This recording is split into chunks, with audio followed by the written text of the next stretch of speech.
విజయం. విజయం ఎవరు వద్దంటారో చెప్పండి?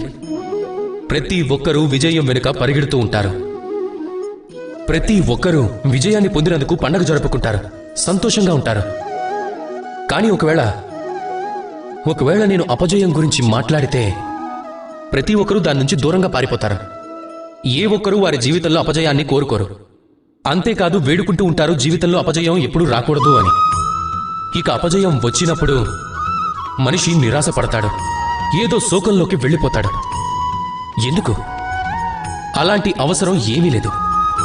నేను ఏదైతే చెప్తున్నానో అది కఠినమైనదని నాకు తెలుసు. ఒకసారి ఆలోచించండి. అపజయం అనేది లేకపోతే విజయం యొక్క ఆనందాన్ని మీరు ఎలా పొందగలరు?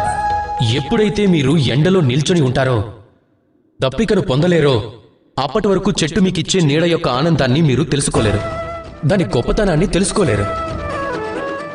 ఇదే జరుగుతుంది విజయం ఇంకా అపజయం. విజయం పొందటానికి అపజయం అనేది చాలా ముఖ్యమైనదవుతుంది. సమస్యలు అప్పుడు ప్రారంభమవుతాయి ఎప్పుడైతే మనం కేవలం విజయం ఇంకా ఆనందం కొరకు సిద్ధంగా ఉంటామో. క్లిష్టమైన వాటి కోసం కాదు, అపజయం కోసమూ కాదు. అపజయానికి ఎదురుగా వెళ్ళటానికి మీకు మీ మీద నమ్మకం తెచ్చుకోలేరు. ఒక సాధారణమైన విషయం, అది మీరు ఆత్మశుద్ధితో చెయ్యాలి. అవును, దేని నుంచైతే మనం దూరం పారిపోతామో ఆ ఓటమికి ఎదురుగా వెళ్ళటం నేర్చుకోండి చాలు.